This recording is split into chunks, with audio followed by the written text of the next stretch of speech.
ಪಿತನ ಮತ್ತು ಸುತನ ಪವಿತ್ರಾತ್ಮರ ನಾಮದಲ್ಲಿ ಆಮೇನ್. ದೇವರು ಒಂದು ಪರಿಶುದ್ಧ ಸಮಯವನ್ನು ಕೊಟ್ಟಿದ್ದಕ್ಕಾಗಿ ದೇವರಿಗೆ ಸ್ತೋತ್ರವನ್ನು ಸಲ್ಲಿಸೋಣ. ಪ್ರಭು ಕ್ರಿಸ್ತರು ನಮ್ಮೊಂದಿಗೆ ಯಾವಾಗಲೂ ಮಾತನಾಡುತ್ತಾರೆ ಎಂಬಂಥ ನಂಬಿಕೆಯಲ್ಲಿ ನಾವು ಜೀವಿಸುವವರಾಗಿದ್ದೇವೆ. ಕ್ರೈಸ್ತರಿಗೆ ದೇವರು ಒಂದು ಜವಾಬ್ದಾರಿಯನ್ನು ಕೊಟ್ಟಿದ್ದಾರೆ. ಅನೇಕರಿಗೆ ದೇವರ ವಾಕ್ಯವನ್ನು ನಾವು ತಿಳಿಯಪಡಿಸಬೇಕು.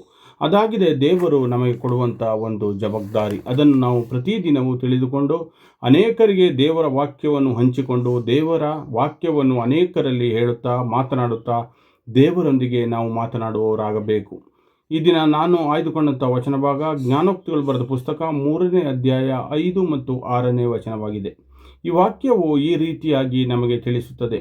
ನಿನ್ನ ಸ್ವಂತ ಬುದ್ಧಿಯನ್ನೇ ನೆಚ್ಚಿಕೊಂಡದಿರು, ಪೂರ್ಣ ಮನಸ್ಸಿನಿಂದ ಸರ್ವೇಶ್ವರನಲ್ಲಿ ನಂಬಿಕೆ ಇಡು, ನಿನ್ನ ನಡತೆಯೆಲ್ಲ ನಿವೇದಿಸು ಆತನನ್ನು, ಆಗ ಸರಾಗ ಮಾಡುವನು ನಿನ್ನ ಮಾರ್ಗವನ್ನು ಎಂಬುದಾಗಿ ದೇವರು ಈ ವಾಕ್ಯವನ್ನು ನಮಗೆ ಸಂಪೂರ್ಣವಾಗಿ ತಿಳಿಸಿದ್ದಾರೆ. ಏಕೆಂದರೆ ನಮ್ಮ ಜೀವನದಲ್ಲಿ ಅನೇಕ ಸಂದರ್ಭಗಳಲ್ಲಿ ನಮ್ಮ ಸ್ವಂತ ಬುದ್ಧಿಯನ್ನು, ನಾವು ಶಕ್ತಿಯನ್ನೇ ನಂಬಿಕೊಂಡು ಮುಂದೆ ಸಾಗಲು ಪ್ರಯತ್ನಿಸುತ್ತೇವೆ.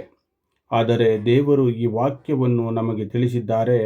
ನಮ್ಮ ಸ್ವಂತ ಬುದ್ಧಿಯಿಂದ ಅಲ್ಲ, ನಾವು ಎಲ್ಲಕ್ಕಿಂತಲೂ ಹೆಚ್ಚಾಗಿ ಸರ್ವೇಶ್ವರನ ಒಂದು ನಂಬಿಕೆ ಇಟ್ಟು ಪೂರ್ಣ ಹೃದಯದಿಂದ ಸರ್ವೇಶ್ವರನಲ್ಲಿ ನಂಬಿಕೆ ಇಡಬೇಕು ಎಂದು ಈ ವಾಕ್ಯ ನಮಗೆ ಸ್ಪಷ್ಟಪಡಿಸುತ್ತದೆ.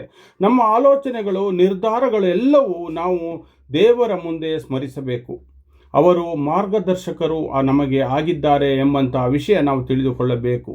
ದೇವರನ್ನು ಸ್ಮರಿಸಿದಾಗ ದೇವರು ನಮ್ಮ ಎಲ್ಲ ಮಾರ್ಗಗಳು ಸರಾಗ ಮಾಡುವರು. ನಮ್ಮ ದಾರಿ ದೇವರು ಸರಾಗ ಮಾಡಿ ನಮಗೆ ದಾರಿ ಕಾಣದ ಸಮಯದಲ್ಲೂ ಕೂಡ ದೇವರು ಆ ದಾರಿಯನ್ನು ನಮಗೆ ತೆರೆಯಲ್ಪಡುತ್ತಾರೆ ಎಂಬಂಥ ಅಚಲವಾದ ನಂಬಿಕೆಯಲ್ಲಿ ನಾವು ನಡೆಯುವಾಗ ದೇವರು ನಮ್ಮೊಂದಿಗೆ ಮಾತನಾಡುತ್ತಾರೆ. ಆಮೇನ್.